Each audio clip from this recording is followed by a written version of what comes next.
What's going on, everybody, and welcome to another very special guest calling for the RM Fantasy YouTube channel. It's the one, it is the only 7 Deuce Deuce from Track Talkers. How are we doing, Adam? Dude, I'm doing really good. I'm happy to be here. Stoked for the season so far. It has been so much fun to watch the back and forth from, the lows of Chase Sexton kind of seemingly throwing it away and now coming back to win, and Cooper Webb being consistent, and the 250 class drama. I mean, Supercross has been so much fun. Dude, before we started this, we were talking golf. Yes. Watching the Masters this weekend, watching Rory kind of made me feel like Sexton. Yeah, I mean, where it's definitely a little bit. What's definitely that? Definitely a little bit. A little bit. The only thing I will say is, I am a big Bryson fan. Okay. So, but at the same time, Rory is one of the best, and to see him kind of click that off was pretty cool. Exactly. I just feel like he's one of those guys, he's like Sexton, where there's all this pressure, and he's just had multiple instances where he was the victim of his own circumstance, and he just flat out choked, right? Yeah. But so anyway, Sexton, first of all, before we start though, dude, first of all, okay in California. Let's go. Are we okay? Yes, we're doing great, dude. Country album? Yeah, so the country album's been in the works for a while, and Okay in California, the one I just posted on my Instagram, that was one that we're kind of on the fence still about. I have some other music that I'm going to be putting out here pretty soon. We're kind of working on the production back half of that, but it was one of those ones where I really enjoy the song, and I think the singing is great on it. But we just felt like there were some better lyrics we could have added to it. But at the same time, when you sit back and listen to it, it is a simple song, and, it's got a great story to it. So I just wanted to let people hear it and see what they said. And we're going to move forward a little bit with it and see how it goes. But yeah, we got 14 or 15 songs right now, almost complete, and very stoked. I should be coming out with my kind of debut single here in a few months, This Old Truck. So just putting video stuff and things like that together. So it's pretty cool. Hey, This Old Truck, it ain't gonna be an old Gold Ranger, is it? No, it's not a Gold Ranger, but it is about the Red Ranger for sure. Sick. I love it. It's a great song. It's back. It's back, dude. It's back. Didn't you have like a clock or something like that you always kept on your dash?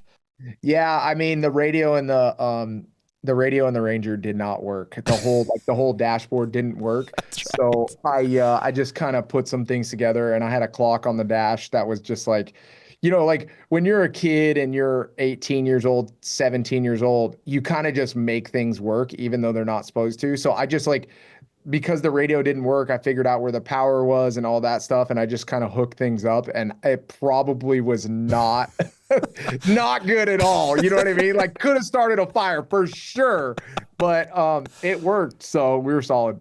Well, hey, I was looking on Spotify actually to see if you had any stuff posted, and if you're dropping this country album, are we going to change the profile pic on Spotify, because it's still you with the sideways hat, goggles, and some gold teeth? Well, that's funny, because I got signed. I'm kind of, this is all low key stuff right now, but I guess whatever. I've been working with a label, and we're changing my artist name to Adam Warren, which is kind of paying homage to my grandpa, because 7 Deuce Deuce, I think that's a whole era of things, and it's dirt bike music, and I still want to be able to make dirt bike music like down the road, and I have a passion for dirt bikes that's in me that will never go away, right? That's me. That's who I am. But, the country stuff that I've been working on, I really, really enjoy. And I think it just needs a different name and a personality. So we decided to kind of move away from 7 Deuce Deuce, and we're going to start a different artist page and go from there. And it's going to be called Adam Warren from now on, other music wise. So that's going to be I think it'll be a tough transition to kind of get through that, but I think it's the right way to go, just because 7 Deuce Deuce is such, it's like a character. It's like Ronnie Mac. Yeah, it's like Ronnie Mac.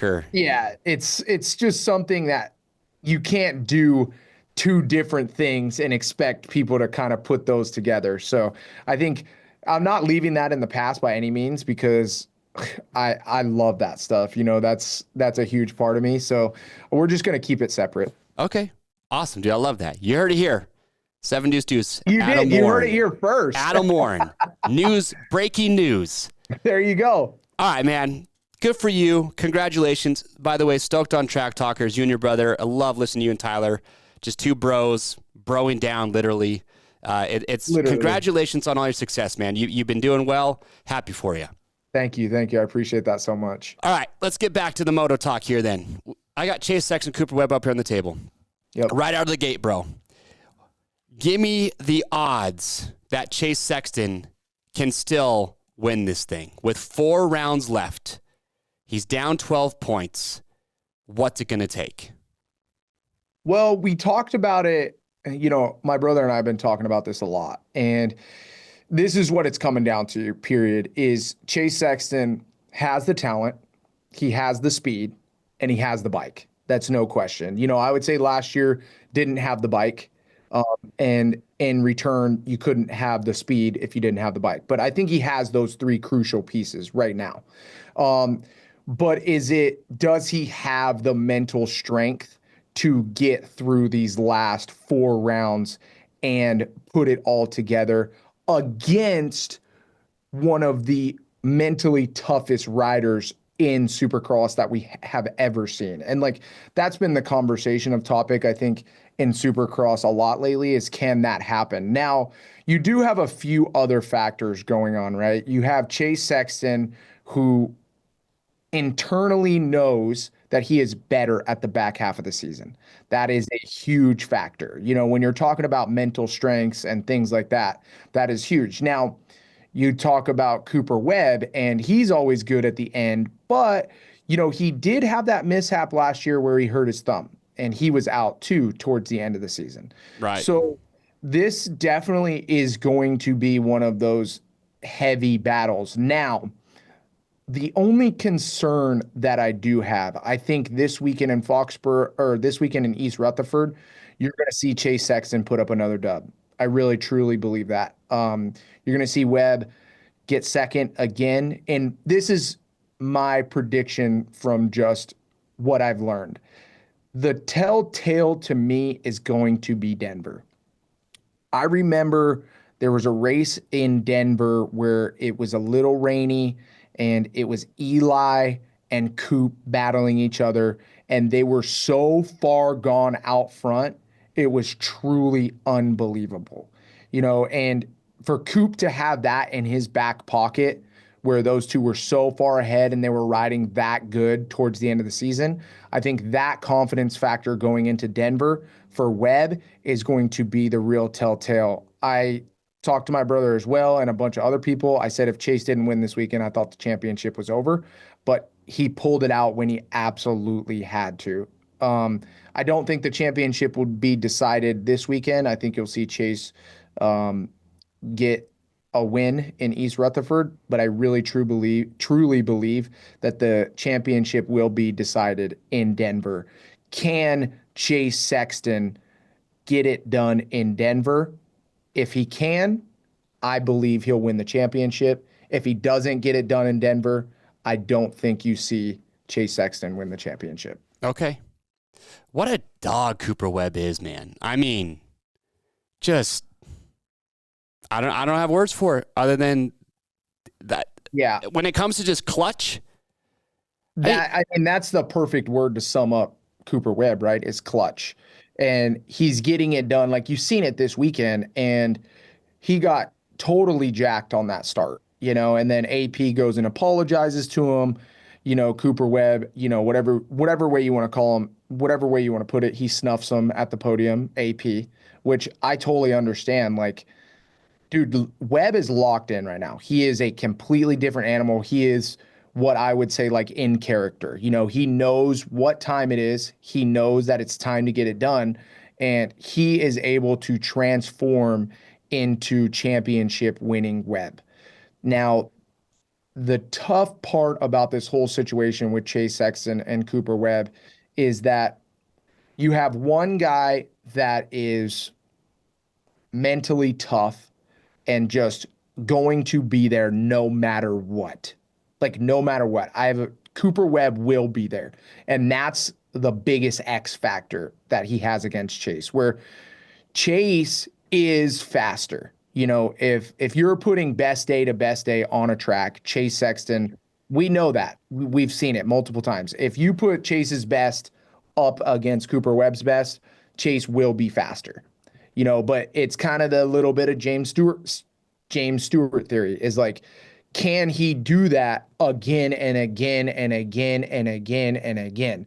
Now, time has told us that Chase Sexton has gotten better at the end of the season, but why I'm saying that it will be decided in Denver is when you put a guy that's super, super fast, Chase Sexton, and then you give Cooper Webb somebody that has a lot of confidence in their speed at a certain race. And then you match those two together and you really see that head to head, the outcome of that event where you see the faster guy go against a guy that's usually just there, but not the fastest guy, but has the confidence come together at that moment. Whoever kind of wins that mental battle at that time, I really feel like is going to have the leg up. You know, obviously Cooper has the leg up right now, but if Chase wants to win this, he's got to get it done in a way. I know it's not Cooper Webb's home turf, but in a way you have to get it done at Cooper Webb's house, which would be Denver, where I think he's the better rider. Right on. Yeah, I kind of feel like Chase Sexton right now, mentally, I think he's in a good spot. Like, he had to win this last weekend. But Chase knows that in a straight-up battle, he is better than Cooper, or should be. I think Chase shows up knowing well, hold on. He knows that he's faster. Yeah, that's what I mean. I think Chase goes to the line thinking, I am faster than this guy. I don't care. I should be beating this guy. There's no doubt in his mind that, can I beat this guy? It's just, no, I think Chase knows, like, I am the guy, the fastest guy. And as long as I just execute and do what I need to do, I'll be okay. But we've seen it, though. There is that chink mentally when Chase feels a little pressure, and maybe this weekend was that breakthrough because Coop was behind him, but he did have a little bit of a gap, and Coop never really showed him a wheel. He can falter a little bit, but maybe we're past that. Chase he's had those weirdo moments. Look, he had those 5 races in a row where he just coughed up a whole bunch of points. He was making dumb mistakes, but we haven't seen the Chase is out front, tucks the front, does something really weird in that sense. Not the Honda Chase Sexton. We haven't seen that exact scenario, but I mean Dallas was, that was a huge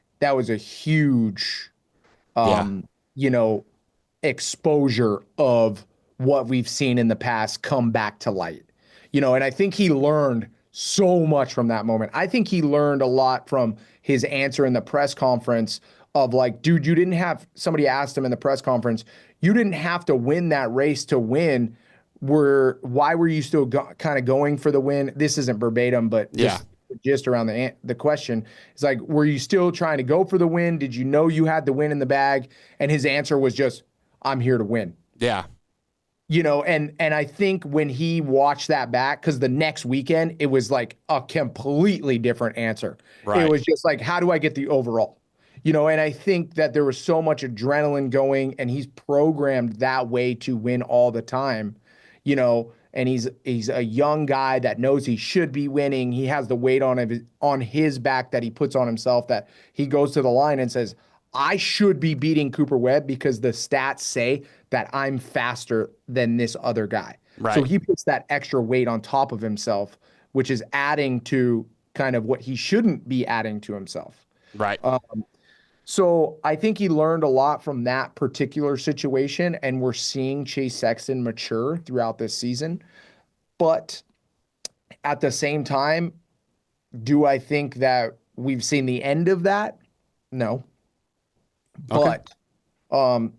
But at the same time, these are elite level athletes. And one thing we've learned about Supercross is you just never know what can happen and when it can happen. You know, we thought what was it? After Dallas, it was like, Chase had to win out. And then all of a sudden, Cooper Webb has a bad race, and then he was right back in it. Yep. And then we seen what happened at Foxborough. It's so crazy the back and forth with these guys. But I really do, again, it comes down to Denver. Okay. Fair enough. My other question, we talked about this today. I look at Seth Hammaker, I look at the East Coast, and this showdown we just had. How do you feel about doing a full, complete restart anytime there's a red flag? I just look at it as Seth Hammaker rips the whole shot, RJ's down, right? Huge shakeup in this 250 East Championship. Vial's back there. And then Bennick goes down, red flag, complete restart. I just don't see how it is, I guess the word fair, that you're going to take Seth Hammaker, who has done all that work leading up to that start, rips the whole shot, and you say, nope, we're going to make everyone do it again. And then RJ comes out and rips the whole shot. I just don't understand why in any red flag, just do a staggered restart. One, starts can be dangerous. It's funny because this is another huge subject, that's we talked about as well. And I think it is absolutely absurd to re-rack them. I think it is on the gate. It's absurd when there's a showdown and there's that much money on the line. There's that many points on the line. This is what Supercross is. There's a main event where you get one shot. This isn't a triple crown. You don't get to re-rack and go again and again and again. You get one shot. If you cross the finish line and you have a position, you need to do a staggered restart, period. There should be no questions asked about that whatsoever. If you go off the gate and there isn't a red flag by the time you get to the finish line, you staggered restart them. You do not re-rack the gate from zero. I love RJ Hampshire. One of the greatest people I've ever met, nicest riders, so cool. But for him to go from where he was to first, and then Vial go from way in the back to then, top five, and Juju from going top five to way in the back, and then Seth Hammaker having the momentum to possibly winning, and then Cole Davies looked like he had the rhythm. He didn't have the rhythm going in the first one, got warmed up, and then got the rhythm in the second one. You see a totally different main event outcome if you re-rack them. Yeah, there's just too much on the line for these riders to re-rack. I mean, the biggest thing, I'm sorry to cut you off, Chase. No, you're good. Like one of the biggest things too that Ty and I talked about, we have to get more used to doing it kind of like NASCAR. Dude, those guys throw the caution flag all the time, and then they re-rack them, and then you restart them from where the time or the lap was. There's no problem with that because we have to protect these athletes. You're talking about a $250,000, $500,000, $1 million athlete laying on the track. We need to be throwing red flags as much as possible.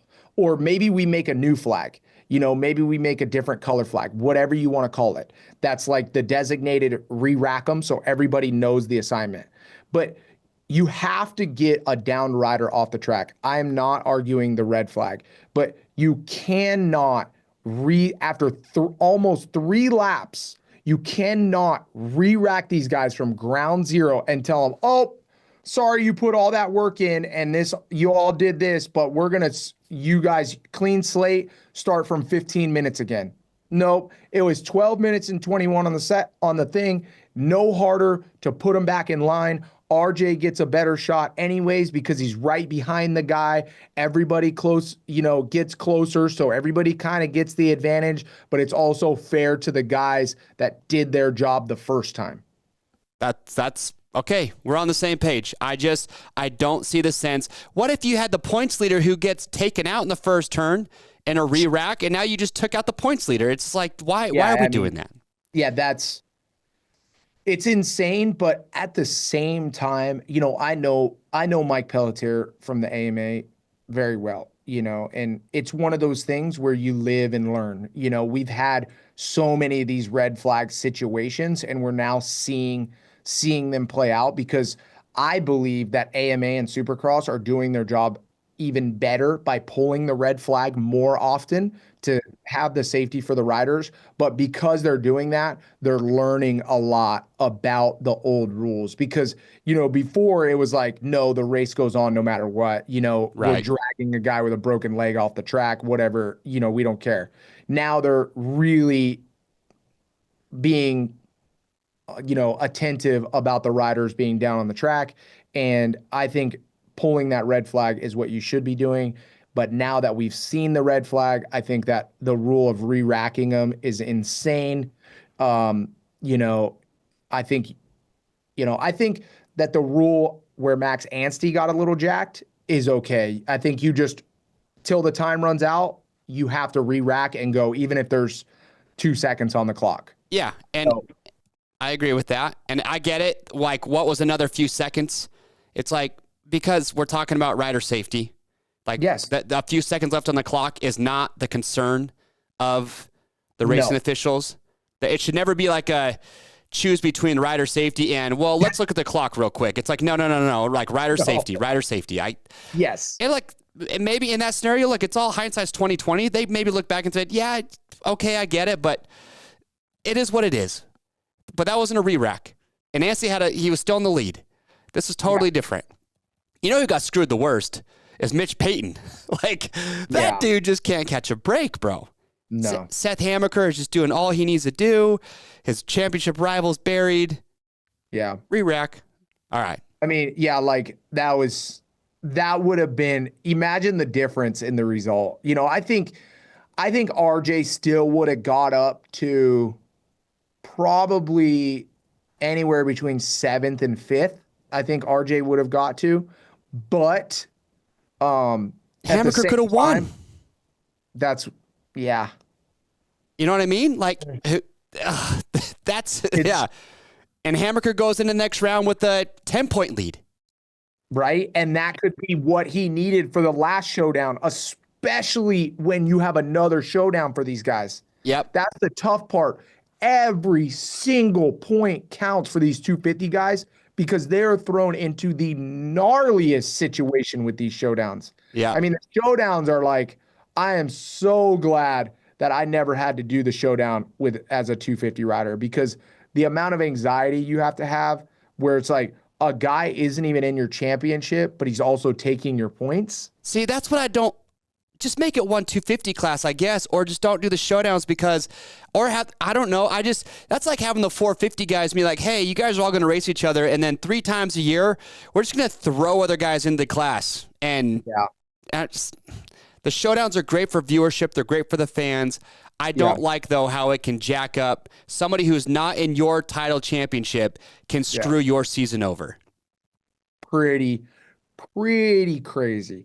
I mean, don't get me wrong. I do disagree with you in the aspect of, I think there should be 250 classes just because more riders can make money. But man, I love the show. I love watching the showdowns. Who doesn't? I love watching the showdowns. It's so fun, because you're like, oh my gosh, they're all finally together, and it throws such a mix up in the 250 class. But as a 250 class rider, I would be yelling and screaming and complaining all day. The only thing I can compare it to is if during motocross, they just brought over like 10 of the best MXGP dudes, and we're like, hey, we're just going to throw these guys in. Here you go. Like, yeah, like let's mix the series up. We would love it. MXGP versus America. Oh yeah, that would be the sickest motocross race. It'd be as fans, it would be the greatest thing that's ever happened. Did we just come up with something great or what? Or I should say you came up with that, but still. I'm just saying maybe during the summertime we need to have one race where we take our motocross guys, MXGP, and it's one showdown. And all points count. Yes. Let's go. Everyone wins. I love it. Oh. It'd be amazing. Well, look, man, I don't want to keep you too long because we've been going here for a little bit, and I know you're a busy man, but my last question would be, with the East Coast right now, with RJ and Seth being so close, who would your money be on for that? You going with RJ, who's been there, done that? Wow. This is this is tough. The reason that it's so tough is because, okay, so you have RJ on this side. You have RJ with the experience. You have RJ definitely with the determination. And you have RJ with the willingness to take you out, right? Like I know RJ Or will put himself. you down. Yes, or hurt himself. But he will take you out for the championship. Which is you just know that with RJ. He will do whatever it takes. He will do what Zacho did to Savachi if it's the last lap. Not even question. Same bike, same everything. Okay. Same sponsor too. Yeah, it'd be the same thing. Oh Could my you God, it imagine was if it happened again? deja vu right there. Okay. So on the other hand, it's funny. I love all these. I love all these guys. But it's like, okay, so you have Seth Hamaker. That this is the best we've ever seen him ride. Without a doubt. Like he's so solid. He's so fast on the bike. He's doing everything he's supposed to do, and he's consistent. But one thing that I have learned about racing a dirt bike is that when you go up real fast and you progress a lot very quickly, sometimes things happen. I'm not even going to say what it might be, but if you make too much of a steep incline, sometimes things happen. And Seth Hamaker in his past hasn't been the most solid guy we've ever seen. Okay. He's had a very up and down career.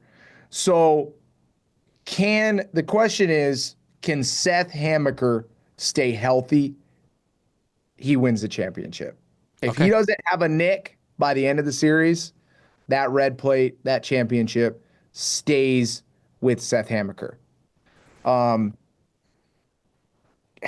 because I got to go with Seth. I love RJ. I love RJ, but with seeing what happened in that first showdown, Seth pulled it out still in both. Yeah. And I know he's had that pass, but it seems like he's at a facility that is with the right people and he's getting told the right things and he's on a good path and he's really young and he's on the come up and he's doing exactly what he's supposed to be doing and he has the speed. And right now, I haven't seen anything from Seth this season to tell me no. Okay. But when you look at his past, it's tough. All right. Okay. I one last question, but I want a short answer. Okay. And before I name the rider, I'm going to give you two options to choose from. Okay. One, is it just taking longer than we thought for this rider to bounce back from a catastrophic injury last year? Are you talking about Faulkner? Or two, is there something more going on mentally?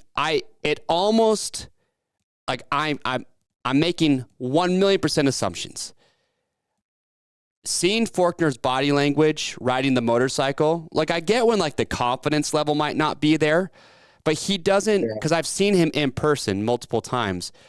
Just his body language does not look anywhere near the Faulkner that we saw before he had his injury last year. Yeah.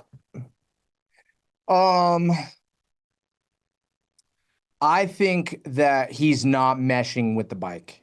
Okay. In my opinion. I think Faulkner has the skills to get it done, but I definitely have seen a different aura around Austin. Mm-hmm. And that's not saying that the Triumph is bad. I don't think the Triumph bike is bad at all. Well, Smitty won on it. Yeah, Smitty won on it. Jalik was doing really good on it. I just think that Austin has ridden a Cowie for so long that he's having a tough time adjusting to a different chassis. Okay. And, that's what happened. And the reason I said that is that's what happened to me the first time I got on the Suzuki after I rode the Honda. I had a tough time adjusting to the feel of what a Suzuki is because I had ridden only a Honda for so, so long. When you think about Austin, when's the last time he was on a different bike? He's been Team Green. He was forever. That's what I'm saying. So Yeah. it might be taking a little more time to get used to that bike and that program than I think everybody over there hoped. I think Triumph hoped he'd be a little better sooner, and I think Austin as well. I just think that being on a Kawasaki for that long, having brain surgery, switching brands, trying to figure it out, only being on one thing for so long, it's just been a tough transition for him.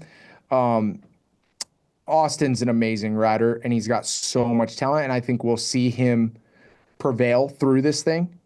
I think it's going to be, this year is a reevaluate year. Next year is a building year. And then the year after that, you could start to see Faulkner, flashes of what Faulkner was. Okay. But I think we're still 2 years out of him laying the bricks down of what he needs to do to be back to what he was without seeing the mistakes that we've seen from Faulkner in the past. Okay. Fair enough. That was my last question. Love it. That does it, man. Well, look, Adam, thank you so much for taking the time to do this. Adam Warren, man, it's going to take me a time to get used to that, but we'll get there. But well, hopefully it'll be around for a long time. I hope so too, man. Well, we'll see. All right. Well, hey, appreciate taking the time to do this. Had an absolute blast talking today. Congratulations on the country album you're going to be dropping and your track talkers. Your bro, you guys are crushing it. I've seen the feedback, people commenting, and from what I've seen, man, it's nothing but love and support for what you guys got going on. So congrats to that. Where can people follow you, watch you, let all the people know what you got going on? So you guys go on YouTube, Spotify as well. You can find Track Talkers. If you want to find me on Instagram, go to THE722 on Instagram, on TikTok as well. Yeah, check us out on YouTube. Give us a comment, a like, subscribe, and look forward to seeing you guys on the channel. All right, brother, man. Hey, love you, appreciate you, and we'll talk soon. Heck yeah, love you too, Chase. Appreciate it. Thanks for being on the show. Appreciate it. Peace. See ya. I said thanks for being on your show. I love it. I'm so used to it now.